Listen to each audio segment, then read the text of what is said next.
After the Aggies Wednesday practice, we catch up with running backs coach Trooper Taylor, A&M prepping for Auburn this weekend. I'm starting this by giving you a little scoreboard credit.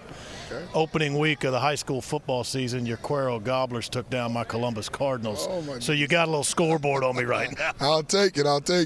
Me and old Ruben Owens keep a running score of that because of El Campo and Cuero. Mm-hmm. But you know, when you ask Ruben about the Cuero game, when he starts with how many stats he's had and not the score, you know how it ended up. And so I don't even bother. I got a couple recruits from East Texas that happen to play at Carthage that like to talk a little noise about Cuero and Carthage. So I'm not giving them any bulletin material, but we keep a running record on that. So there's a lot of high school spirit and pride around here, and I love that. You know, I was away for a while, but being back here in Texas and hearing those guys take so much pride in their scores.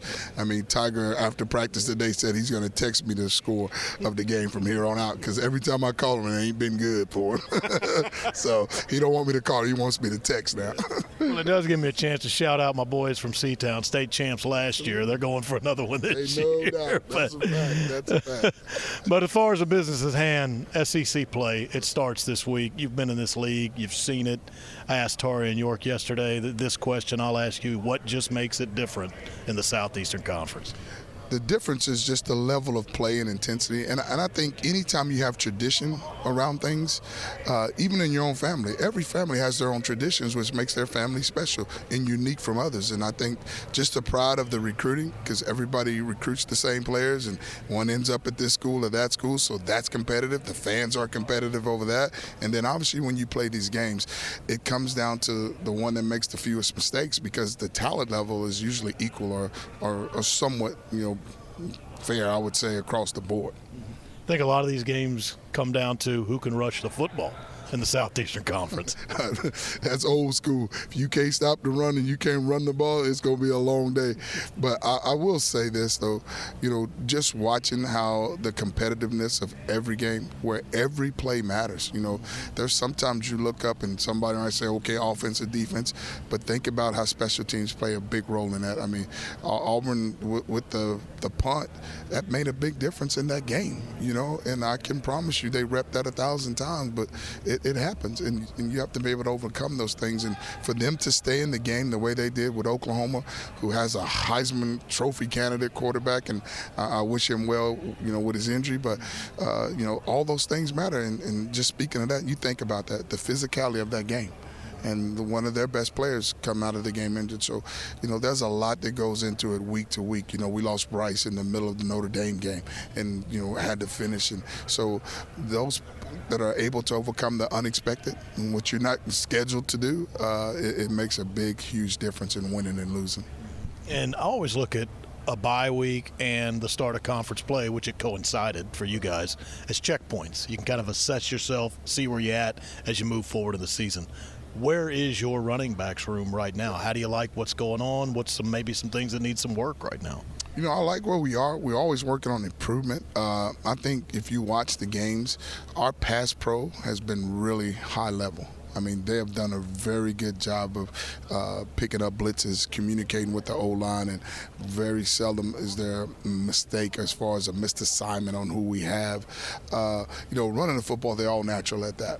I mean, I've got 5 guys in that room that I feel really good about. And the good thing for us, because of the depth, I can do business like the barber. What's he say when you get out of the chair? Next.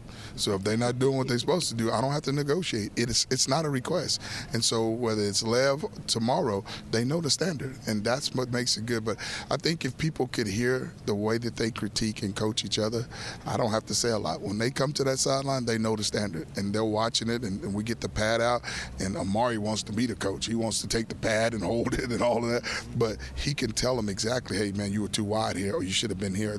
And I love hearing them critique themselves because they speak the same language. They understand the margin of error is very small before the next guy goes in. And so for them to be able to first recognize that it was wrong and second be able to communicate to another kid in the room how to fix it makes you feel good as a coach. And just to kind of pinpoint Lev Moss, the 3 touchdowns against Notre Dame, you guys got a long way to go and a lot of work to do. Yeah. But to see him put in that work to return from injury, contribute this year, get 3 touchdowns in a big game like Notre Dame. As a coach, do you get a little joy in that, knowing we still got a long way to go this year? 100%. I mean, because I was here when he was doing the lifting and the rehabbing of that knee. I tore my ACL. My daughter tore hers, so she's a physical therapist now. And so we talk about those same things of the mental side, and not just the physical, but his teammates saw the same things. And to see him come back, and it's a credit to our training room, our weight room, our nutritionists. So many people poured into him to get him back to that. He didn't want to let any of them down. And you see all the different times that he does different things, but it's really a thank you to the people that poured into him to help him get back as much as it was for himself, because, you know, you really don't know what you're going to get when you come from that. I mean, I saw Jason Tatum say he rehabbed 6 times a day for a reason to come back, but he had crossed his mind, one of the best NBA players, to not play again because of injury. So it's always, you know, a different deal for each person and how they handle that.